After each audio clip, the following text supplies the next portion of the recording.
안녕하세요. 그렇게 기승을 부리던 한 여름날의 무더위가 한 발자국 물러나고 어느새 완연한 가을이 다가왔네요. 창문을 살짝 열면 시원한 바람이 솔솔 불어와서 기분을 참 좋게 하는 계절이 왔어요. 저는 그런 바람을 느끼며 여기 나오는 사연을 듣는 시간이 참 행복합니다. 사실 저는 이맘때가 되면 항상 제 머릿속에서 떠오르는 기억이 하나 있습니다. 솔직히 어디 가서 이야기할 정도로 좋은 이야기는 아니었기 때문에 제 가족과 정말 친한 지인 몇몇을 제외하고는 말도 못하고 속으로 삭히면서 이제껏 살았어요. 그런데 여기 있는 사연을 들으며 저는 위로도 받았고 공감도 했기에 제 이야기도 한번 적어보는 것도 괜찮지 않을까 해서 이렇게 사연을 보내게 되었습니다. 먼저 제 소개를 드리자면 저는 40대 여자이고 혼자서 딸아이를 키우고 있어요. 눈에 넣어도 아프지 않은 딸이지만 전 항상 죄스러운 마음을 가지고 있습니다. 저는 한 번 했던 결혼에 실패를 했고 전 남편과 이혼을 했거든요. 편의상 남편이라고 칭하도록 하겠습니다. 남편과 갈라서고 혼자 딸아이를 키우게 된 지 벌써 6년이란 시간이 흘렀네요. 제 딸아이는 지금 초등학생이에요. 1학년이죠. 남편에게는 딸아이가 1살이 되던 해에 소송을 걸었고 2살이 되던 해에 승소하면서 갈라섰습니다. 그 이야기를 한번 해볼까 합니다. 저는 제 자랑은 아니지만 꽤 이쁜 얼굴을 가졌어요. 아직도 처녀 시절 몸무게를 유지할 정도로 자기 관리에도 진심으로 임하고 있어요. 친정도 남부럽지 않은 집안이었어요.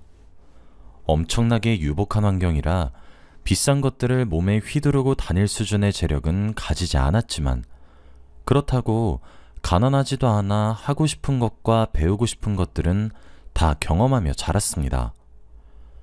제가 배우지 못한 것이 하나 있다면 딱 하나, 남자를 보는 눈이었지 싶어요.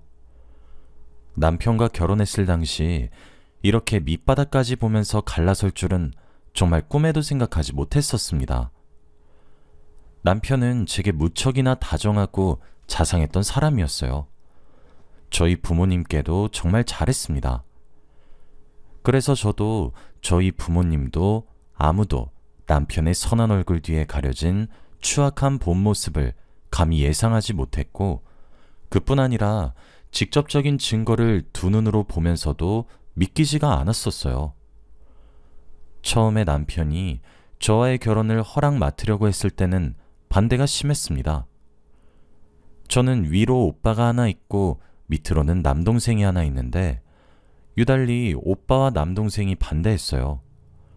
부모님도 반대를 하셨는데 그 이유는 경제적인 부분 때문이었어요. 시댁보다는 저희 집이 좀 더 경제적으로나 노후에 대한 대비로나 여유로웠습니다. 저희 어머니는 평생을 교단에 서서 아이를 가르치셨던 사람이었고 아버지 또한 공무원이셨거든요. 그래서 제 친정은 노후 대비도 무척이나 잘 되어 있었고 경제적으로도 여유 있는 편에 속하셨습니다. 친정에서 지고 있는 빚도 없었고요. 전 항상 그런 저희 집을 보고 자라서 그런지 저희 집이 평균이라고 생각을 했는데 남편을 만나면서 아니란 사실을 깨달았어요. 시댁은 가난했습니다. 일단 살고 계시던 빌라도 반전세로 살고 계셨고 가지고 있으신 재산도 없으셨습니다. 당연히 노후 대비는 전혀 되어 있지 않았고 하루 벌어 하루 먹고 사는 그런 집이었어요. 그나마 남편이 좋은 직장에 취업해 넉넉한 월급을 받게 되어 그 덕을 조금 보는 그런 집안이었죠. 쉽게 말하자면 남편이 가장이었습니다. 남편과 연애를 하던 시절에 남편은 술을 마시면 항상 하던 이야기가 있었어요. 본인 처지를 수치스러워하는 것 같다가 한탄을 하는 것 같다가 저를 부러워하는 말이었어요. 저희 부모님은 두 분 다 공무원이셨고 저희 오빠와 남동생 또한 남부럽지 않은 직업을 가졌어요. 그 점과 저희 부모님께서 저희 삼남매에게 물려줄 재산도 있는 점과 노후 대비가 되어 있는 점까지 그냥 제가 가진 것들과 저희 가족이 가진 것들을 부러워했어요. 어떻게 보면 자격지심이었고 어떻게 보면 못나 보이는 질투심이었죠. 남편은 항상 술에 취하면 그런 말들을 입에 담았고 자신을 자조적으로 비웃었습니다. 남편의 부모님은 노후 대비도 되지 않아 당장도 버거워하고 있고 자신이 가장이어야 되는 현실도 싫어했고 그리고 남편에게는 나이 차이가 꽤 나는 여동생이 하나 있었는데 여동생 뒷바라지까지 해야 해서 아무것도 즐기지 못했던 자신의 청춘이 너무 불쌍하다고 얘기를 하더군요.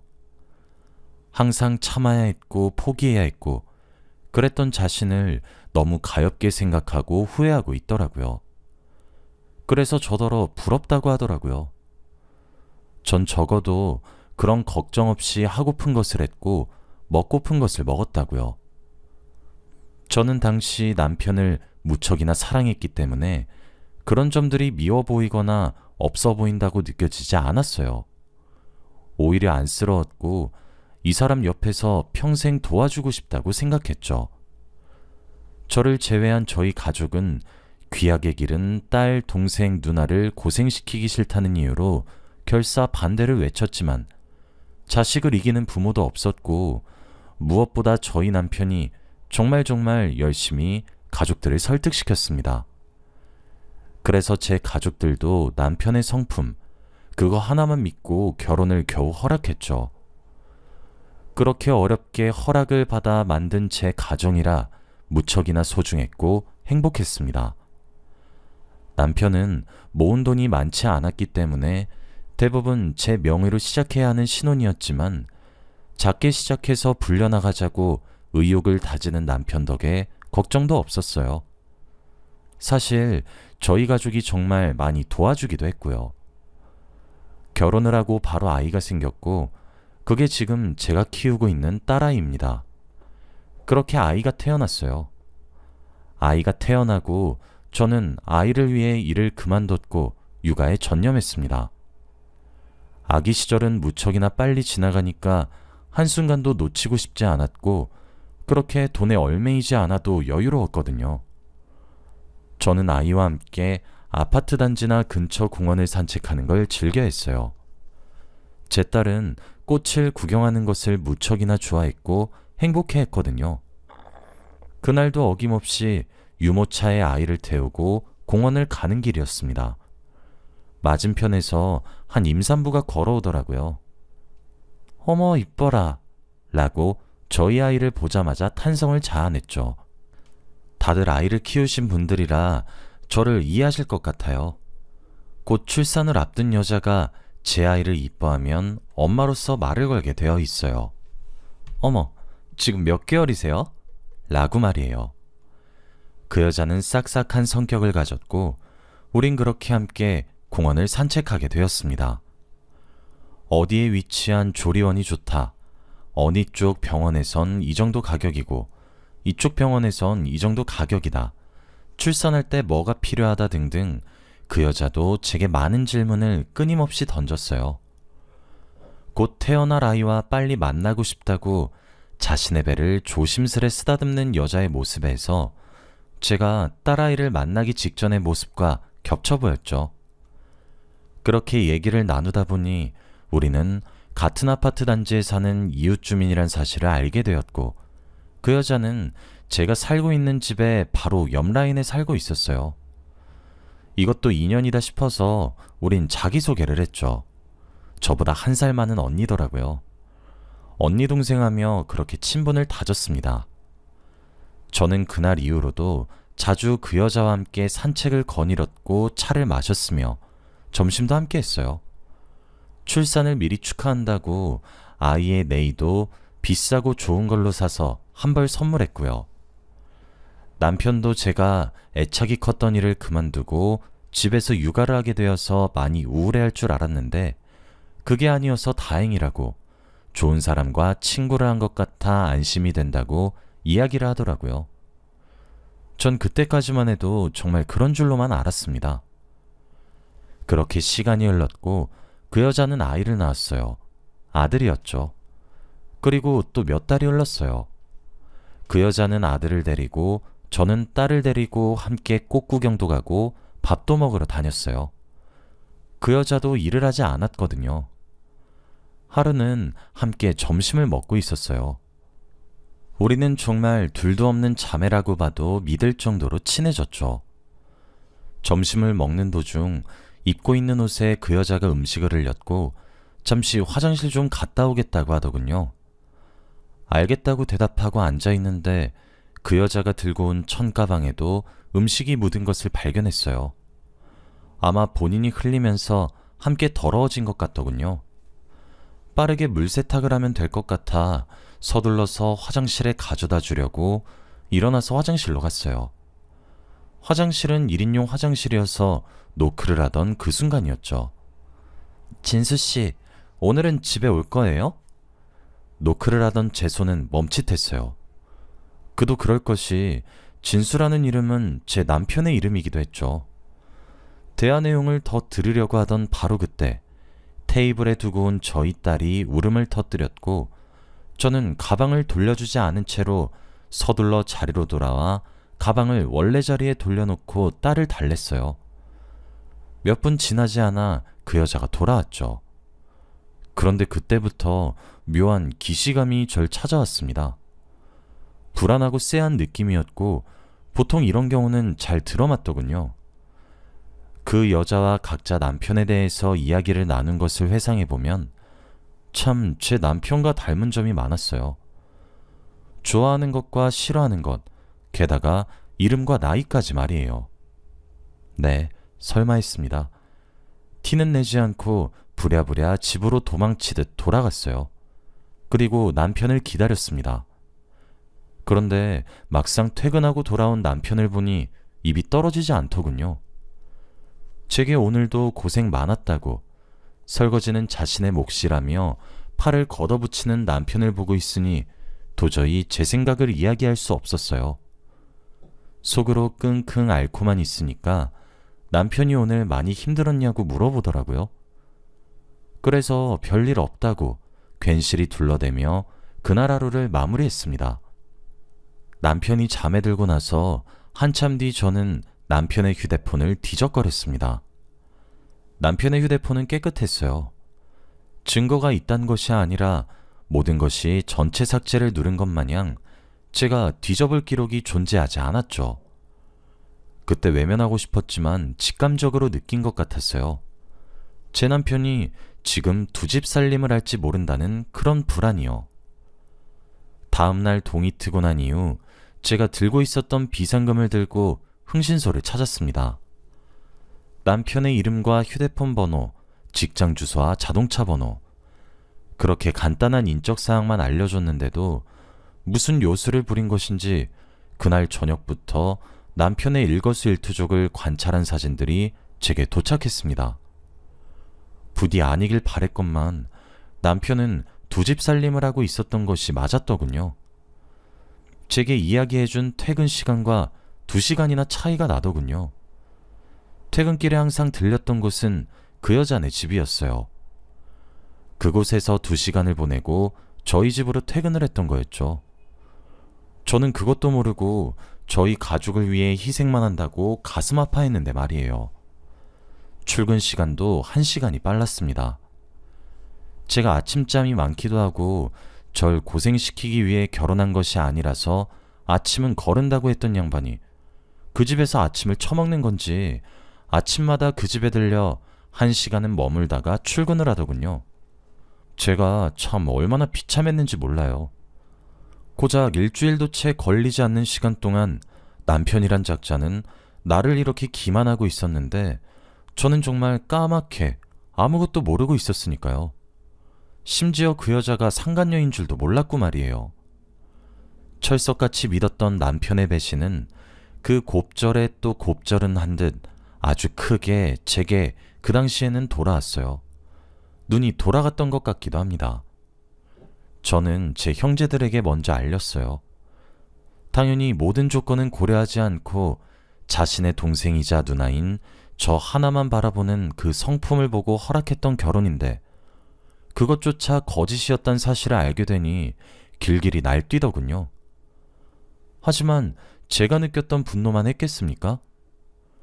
전 남편에게 당분간 친정에 가 있겠다 얘기하고 친정으로 내려왔고, 사람을 때려 죽어도 무조건 제 편을 들어줄 가족들과 상의했습니다. 저희 부모님 당연히 뒷목 잡으셨고, 오빠랑 동생도 단단히 화가 났죠. 바로 소송 준비에 들어갔습니다. 흥신소를 통하니 참 많은 증거들이 딸려 나오더군요. 두 사람이 데이트를 즐기거나 하는 사진들은 예사일 정도였으니까요. 더 이야기를 하지는 못하겠어요. 그리 진실되었던 방법으로 얻은 증거들이 아니었거든요. 빠르게 진행이 되었습니다. 아주 쉽게 진행이 되기도 했죠. 돈만 있으면 안 되는 게 없구나 실감할 정도였어요. 이혼 소장을 내고 제가 모든 것을 알고 있다는 것을 알린 순간 남편의 태도는 손바닥을 뒤집듯 아주 빠르고 쉽게 바뀌었습니다. 미안하다, 이혼은 안 된다, 내가 잘못했다가 아니라 협의이혼으로 바꿔달라고 말이에요. 그때 정말 죽기 살기로 법정 싸움을 한 것 같아요. 재판 과정 중 드러난 사실들 중에 일부는 그 여자는 상간녀가 되었단 것 정도였죠. 남편이고 상간녀고 바로 고소를 때렸습니다. 당연히 제 승소로 끝났어요. 꽤 큰 돈을 지불을 해야 괜찮아지더라고요. 제게 그동안 돈 가지고 눈치 준 것들 되갚아주는 거라고, 복수라고, 정말 뚫린 입이라고 짓거렸어요. 그때 진짜 얼마나 커다란 상처가 되어 제 곁을 돌았는지 그 자식은 아무것도 모를 거예요. 이혼을 할 적에도 저는 아이에게 아빠를 빼앗는 것이 맞는지 한참이란 시간 동안 고민을 하곤 했어요. 저와 남편은 비록 헤어지지만 사랑의 결실로 낳은 딸아이에 대해서 생각이 많았거든요. 하지만 남편은 정말 그런 제 생각을 비웃듯 칼같이 뒤돌아서 우리 가족을 떠났습니다. 그 여자와 재혼해서 살겠다고 하더라고요. 속이 부글부글 끓고 화병이란 것이 이런 것이구나 하며 깨달았던 순간이었습니다. 정말 그 여자와의 사랑을 제외하고는 제게 바라는 것이 없다며 많던 위자료도 턱턱 내주더군요. 그렇게 저와 딸아이는 남편에게 버림을 받았습니다. 이혼을 하고 난 이후에도 저희 남편은 제게 양육비를 지불할 의무가 있었고, 면접교섭권은 박탈당하지 않았기 때문에 한 달에 한 번 딸아이를 만날 수 있었습니다. 그런데 양육비 지불은커녕 딸아이 얼굴조차 보지 않으려고 하더군요. 저런 놈을 제 딸아이의 아버지로 둘 바엔 죽었다고 둘러대는 것이 백배 천배 낫겠다 싶었습니다. 그렇게 겨우 바닥을 쳤던 제 인생을 지금까지 겨우겨우 끌어올렸어요. 제 딸아이는 저를 닮아서 무척이나 이쁩니다. 또래 아이들과 함께 있으면 눈에 확 들어올 정도예요. 저는 SNS로 딸아이의 육아일기를 썼고, 아이가 성장함에 따라 제 딸아이에게 맞는 아기 옷들을 조금씩 팔기 시작했습니다. 시기가 좋았던 것인지 그것은 작은 규모지만 사업으로 발전했고, 이젠 한 달 수익이 평균적으로 1,000만 원에 이를 정도로 형편이 나아졌습니다. 남편이 양육비를 주지 않아도 절대 아쉬운 입장이 아니었죠. 그런데 며칠 전 제게 남편이 연락을 해왔더군요. 잘 살고 있냐고, 이제 와서 많이 늦었지만 미안하다고, 다시 생각을 해보니 자신의 짝은 저뿐이라 하더군요. 사과가 분명했으나 그것은 늦어도 한참 늦은 사과였습니다. 어이가 없어서 전화를 끊을 타이밍을 놓쳤는데, 제가 전화를 받아준 줄로 착각을 한 것인지 자신에게 있었던 이야기를 하나하나 제게 낱낱이 이야기하기 시작했습니다. 저와 제 딸아이를 버려가면서까지 만난 그 여자였지만, 그 여자가 낳은 아들이 자신의 친자가 아니었다고 이야기를 하더라고요. 그 아이가 뺑소니 사고가 났고 그 사고에 크게 휘말렸으며, 응급수술을 하기 전 혈액이 양이 너무 부족해 수혈을 받아야 했는데, 그 과정에서 그 아이의 혈액형을 남편이 들은 것이었고, 아내를 달달 볶았더니 아내가 진실을 터놓았다 하더군요. 설마 싶어서 유전자 검사도 했는데 결과는 불일치로 났다고 합니다. 그래서 불륜으로 이혼 소송을 하고 있다고 제게 하소연하더군요. 그러면서 저더러 늦었지만 미안했다고, 우리 딸아이의 얼굴을 봐서라도 다시 합치자고, 그렇게 오순도순 화목하게 잘 살자고 하는 개소리를 기어코 제게 털어놓더라고요. 제가 미쳤다고 그러겠습니까? 여자의 눈이 멀어 마누라를 내팽개치는 건, 그래, 그것도 이해가 가진 않지만 100번 1000번 양보해서 이해하라면 할 수 있습니다. 그렇게 두 사람이 운명일 수도 있는 것이니까요. 하지만 자기 자식까지 내팽개치고 면접 교섭권조차 그 여자가 아이를 만난다는 것이 싫다는 이유, 그거 하나만으로 면접 교섭권을 사용하지도 않아 놓고 아이를 잘 키우자고 뻔뻔하게 내뱉는데 기가 차다 못해 황당했어요. 그건 저뿐만은 아니었는지 그 사람도 그런 생각을 하는 모양이었습니다. 저는 또박또박 말을 했어요. 이제껏 면접 교섭권을 아이가 원하고 내가 불렀음에도 참석하지 않았다고 말이에요. 그런데 무슨 낯짝으로 요구하냐고 쏘아대었습니다. 전 그때 어렸던 여자가 아니고 이제 어엿한 사장님 소리를 듣는 한 아이의 엄마였으니까요. 그렇게 쿨하게 전화를 끊었지만 찰거머리 같은 녀석은 제게 더욱더 매달리려고 애쓰는 듯합니다. 아마 본인이 양심이 있다면 제게 소송을 걸겠나 싶긴 한데 일단 뭐든 철저히 준비해서 대비하려고 합니다. 여기까지가 제 이야기였습니다. 저는 그때 다 풀어지지 않았던 제 복수가 이제 성공하는 듯한 느낌이에요. 인과응보라는 말이 있듯이 저는 그놈이 지은 죄를 본인이 스스로 돌려받는 듯하는 느낌이었거든요. 더욱더 상처를 받았으면 좋겠고 그로 인해 제 마음을 티끌이라도 이해하길 바랍니다. 긴 이야기 들어주셔서 감사합니다. 추후 또 다른 이야기거리가 있다면 다시 찾아올게요. 그때까지 건강하세요.